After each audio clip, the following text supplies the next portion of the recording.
This is a very important case. Oh wait, this is a very important case. This was my great-grandfather's gaohu from when he was an orchestra member in China. I, being a former orchestra member who plays an instrument kinda like this, became the newest owner of it like a year or two ago. And it is so cool. I'm actually holding a piece of my family's past that goes back 3 generations right here. I'm like Bilbo Baggins in The Hobbit prattling about his great aunt's spoons. It's got the perfect old, not working, half destroyed vibe that fits everything I do so perfectly. I've opened the case a bunch of times and tried to reverse engineer everything and see how it all works, and I understand a good amount of it so far. But I want to see if I can fix it, which means I'm going to have to learn a lot more.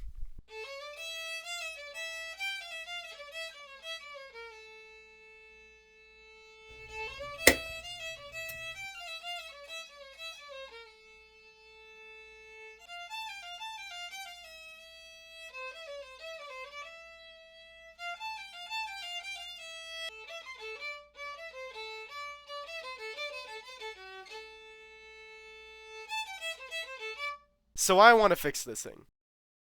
Wait, who are you?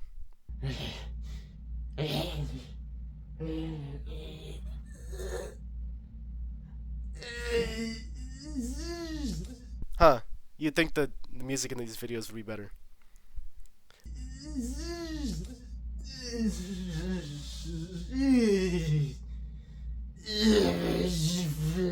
So there are some categorical differences between violin and gaohu. But first, we're going to start off with the similarities. The first one is that they both have something that keeps tension on the strings other than the pegs. And that, on the violin, is called the nut. And on the gaohu, I don't really know how to spell it. It's just a string. I also can't really pronounce it. It's like shinjin. Something like that. I forgot how to spell it. It doesn't matter. Next up, we got the pegs, which are peg and peg. Some sort of body that this string is resonating into. So they've both got bodies. They've both got some sort of sounding hole. Here it's called the F hole. I don't know why it's shaped like an F, and if you do know why, you're a nerd. And then on the back of this one, it's usually some sort of like weird ornamental, also oriental, whatever. Oriental ornamental design. It's just like a weird looking hole on the back of there. A bridge that kind of keeps more tension on the string even. It's like the nut, but on the other side, basically. Alright, so now for the things that are different on each of them. The first is that the violin actually has a fingerboard.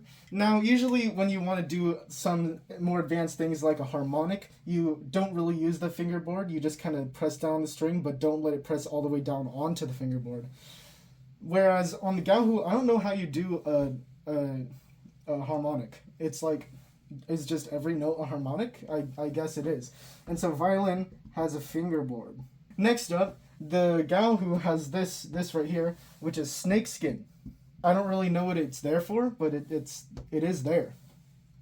Next up, the violin has got this thing. It's a tailpiece. And now this is kind of optional to include on the list here, because what I'm really talking about in my violin having a tailpiece is that it has fine tuners, which are those little things right there.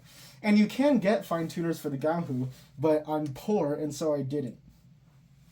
And the last thing on here is this little black rectangle right there. That's the dampener. Basically, that like dampens the sound or something. I don't really know what it's there for. So I started the process the way anyone would. I took a shower with it. This is because the steam from the shower helps the wood soften a little bit, since this gaohu was kept in a very dry climate for many years. Oh wait, is that a Walgreens brand humidifier that will do the exact same thing, but faster and better? Yeah. Cool. Yeah, you see, you need to get that even, nice coating on all sides. Make sure, let that flavor really sink in, you know. Okay, no, I didn't actually use it like that, but the humidifier was very helpful. Now we need to get the parts. I bought these strings and a bridge for it about a year ago, but I needed grease for the pegs and a dampener, which is usually just a piece of felt. I forgot to do this when I actually bought this stuff. So I bought this felt from Michael's and this thing of peg compound from my local music store. Man, it is hot in my car. So now we just need to put it together. Alright, today is the day. I've been waiting for this for like 3 years probably. I'm finally gonna be fixing this thing up. It's been pretty well humidified, I think. And also, this thing just looks so much cooler than like everyone else's on YouTube. I don't know how much this thing would actually be worth, especially once it's fixed, but I don't care because I'm keeping it. So first thing we're gonna do is pull out some of the parts. We've got strings. We've got fabric, which is going to become our dampener, not scuffed at all. Shinjin string, I don't know if I'm pronouncing that right. Shinjin. A bridge, a little bridge. Peg compound, which I got from the music store, which is also just useful to have as a violinist. So first off, we're going to take our bridge. A lot of people think bridges are connected to the instrument. Especially on like violins and things. They're not. They're just held in place by the strings themselves. So they're just kind of sitting there like that. So this is going to be not difficult at all to do. So I need to take this. I'm thinking I'm going to cut just like a strip of it, and I'm going to fold it over itself a few times because that's kind of how it usually looks. This is not scuffed at all. Any crafters out there who frequently go to Michael's know how to cut this better, please tell me. Very, very straight cuts here. Only the greatest cuts. Oh my, that's bad. Okay, I'm gonna redo that a little bit. Oh, it might be because these scissors have like sticky duct tape residue on them from like the first videos I ever uploaded to YouTube. Alright, so we've got ourselves our dampener here. That's gonna go right there. And the bridge is gonna go like that. And then that's kind of the setup that we got going there, like that. Ooh, that's looking good actually. Now we need to string it, which means we need to put the pegs in first. So we need to open up our peg compound. Now apparently they usually use chalk, some sort of chalk on this. I didn't know where to get that, so I'm using peg compound, which I've also never used, but I know how to use it basically.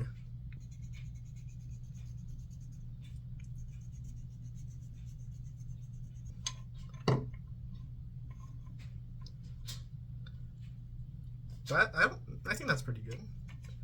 That feels alright. Oh yeah, that feels good. That feels good. Okay. Okay, so now we have gotten our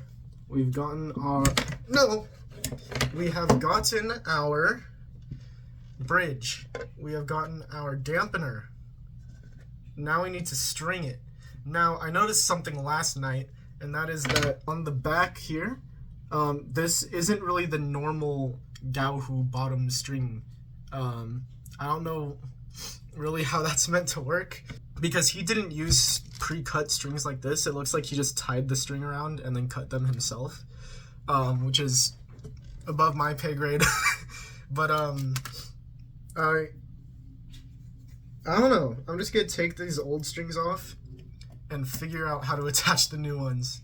You can see his old string right here. This was tied around the end.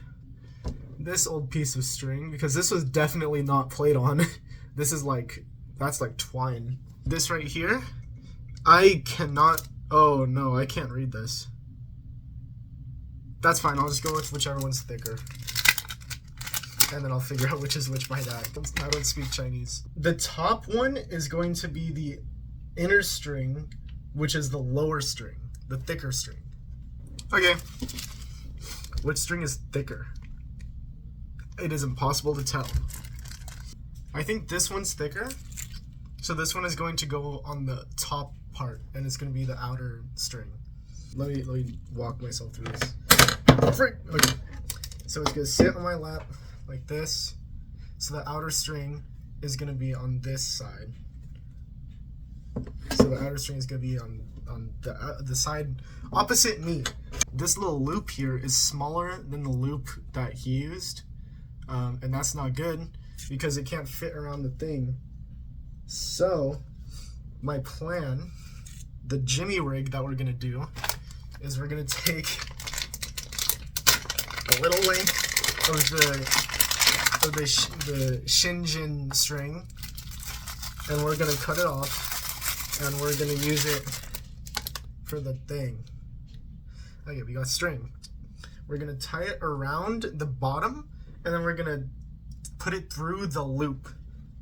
the loop of this string, and then that's gonna hopefully work. Hopefully. Because this might just kind of cause it to get super out of tune super easily. I'm actually quaking in my boots right now. This is terrifying. Hopefully that'll work. You know what, I'm just gonna put the string in the peg, so that's kind of holding a little bit, and then I'll add the bridge. Wait, I know you guys can't see what I'm doing right now. Don't worry about it. It's not incredibly interesting. Oh my goodness, I'm doing it.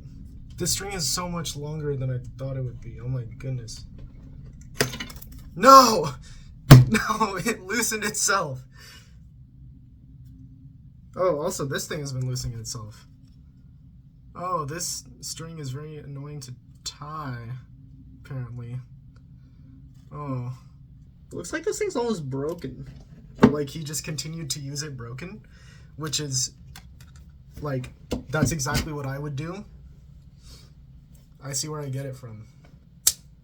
So that, I think, is actually pretty well kept on there. Now we shove the peg in there for the 15 billionth time. We put this string into the peg. I'm shoving it into the hole in the peg. I'm going to twist it to the left, which is this way.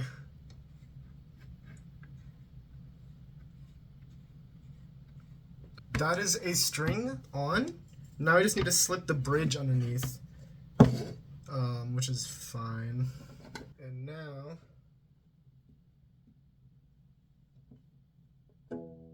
oh my goodness! Wait, that's so cool! Wait, it reverberates so well!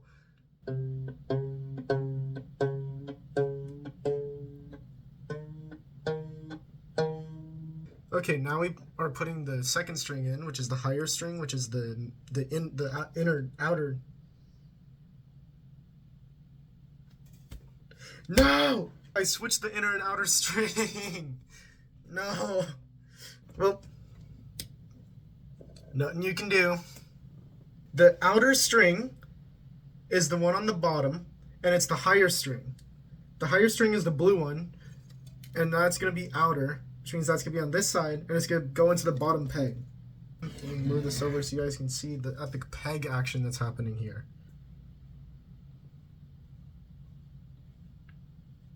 I've done better jobs at things, but I've also done worse. Okay, that's pretty good. That's pretty good. Now, we take this, gonna insert this into here. How do you not get the strings to interfere with each other like this? That's interesting. I do not understand how this thing is meant to work. How, like, the strings are crossing. Am I stupid? Yes. But, like, alright, I'm watching a YouTube video. Real quick. I spun it the wrong way. Okay, so I am dumb, but I'm not that dumb. I just spun it the wrong way. Cause wait. Yeah, I spun it to the right instead of the left. I'm just dumb.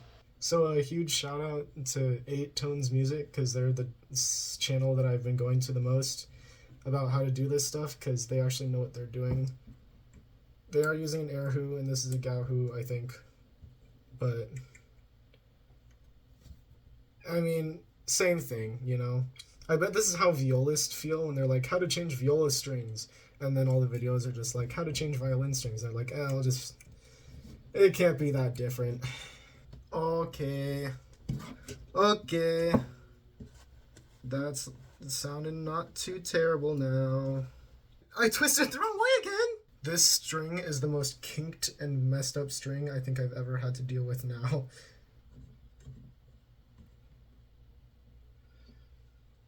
Okay, I have successfully attached a string. Now I need to do the second one. No one said being a musician wasn't dangerous. Everyone just thought it.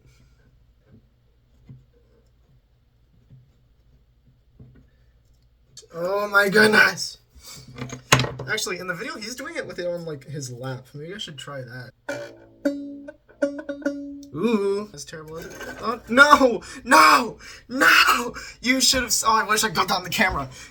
I loosened it just a little bit and the peg fell out and just went. That is fine. No, no, no. No, no. No. Don't do this to me. Don't do this to me. It did it to me. The string broke! Whatever, I'll play a one-stringed instrument today. Oh, I probably did actually over-tighten it. I was thinking like, oh, these strings are like higher, so it's gonna be higher. But no, that they're higher when I have a freaking piece of string right here. When I have the change it on. Oh, maybe it's still long enough. Maybe it's still long enough. You don't know. What, you think you're better than me? Huh? You probably are. I don't think it's working. Next time I'm working on this, I'm gonna see if I can find a way to attach the strings better at this end. Because right now, in order to add a string, I have to take both of the strings off. Which is not epic. When it broke, I think it might have hit my face. I don't really know. It's just like super itchy. And it wasn't before I started doing this. And that itching might just be it actually stinging. Because I cut my face. Now, we're gonna tie our chin-jin string. Now in the video he was like it should be the length of like your wingspan times 2. So that's 1 wingspan. That's 2 wingspans. And he said a little bit more because this is my first time doing this. It's weird that like this is gonna be really racist. It's weird that like the Chinese are said to be good at math, but then like whenever you ask them to measure something, they're just like, use your finger. Okay, so I gotta measure where I'm gonna do it, which is by putting my arm here, and then where my pinky meets my palm right there is where I put the string. Oh my goodness, this is difficult. Oh, this is gonna be difficult. Okay. Then I wrap it 3 times. Is my arm that short, really? My arm actually that short? And so now I wrap it once around the string. And then I pull on the string until I get it to like a desired amount, which is about the length of my thumb.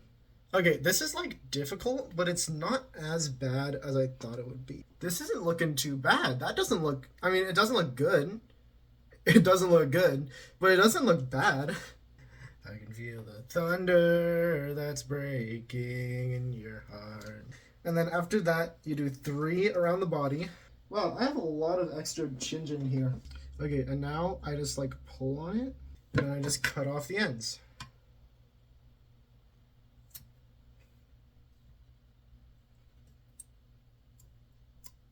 And that, kids, is how you tie your own noose. That's not bad. That doesn't look too bad, I don't think. There we go, that's an A. Okay. A! A, because I'm literally playing A, the note. That's funny. I've got a bow. This is the bow I'm going to use for this, because it kind of sucks. But thing is, when you buy a bow off Amazon, the loosener sometimes breaks. Or just doesn't work in the first place. And then the bow snaps in 2 anyway. So I'm basically just waiting for this thing to snap in 2. So let's have a look. What's inside here? I loosen it all the way. Okay, so we've got this screw. That screw goes into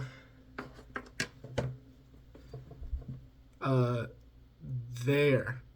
And then when you screw it, it just makes this thing slide back and forth. But the thing is, this thing kind of gets stuck.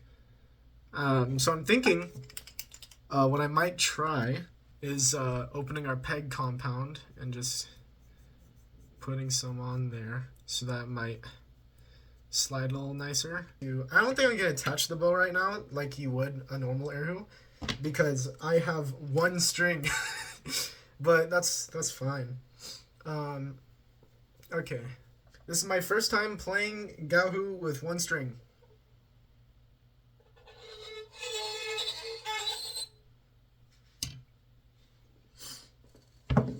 How do I make it not sound like shit?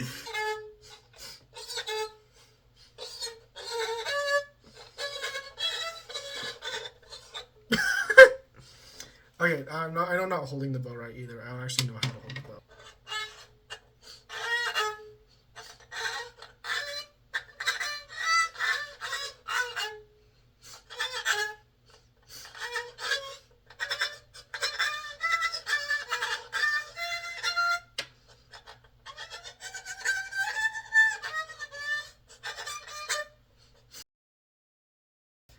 But you know what? I think that was kind of a win. I mean, it's not great. It's missing a string. But like, look at how well it tied that change in is. I'm a musician. I realized after that it's actually tuned to G and D, not A and E, which is probably why the string just broke. Oops. Anyway, let's fix the bow. Alright, so we're gonna have a little bit of a bonus round. Haha, get it? Bonus. Haha, I'm so funny. So basically, I don't know why these safety glasses are here. I've got his bow, and I thought before that I could just use a normal violin bow, but this one is actually metal. So I already took all the hair off except for in the frog because this is, I couldn't really figure out how, and I just watched a video on how to do this, like 30 seconds ago. So, here we go. I've got some screwdrivers from the garage because I thought they'd be useful. I might have to run out in the middle of this recording, to get more, but we'll see. To be completely honest, I kinda gave up on the bow. Who knew it would be that difficult to restring it? I feel like someone should have told me. Someone should have warned me about this. I called basically every place in Las Vegas and asked, hey, do you guys sell bow hair? And they were like, no, we don't actually sell bow hair, but we can ship it to this facility that has bow hair and restring it for you. But I'm like, no, I want to restring it myself because that's $160. And even they themselves say, like, oh, well, if you want to get a bow restrung, you should just buy a new bow because that's like half the amount. But this bow hair, for 2 bows worth, this is 2 bows worth of Mongolian horsehair from Amazon. This was like $10. Meaning that that's like $150 in labor right there.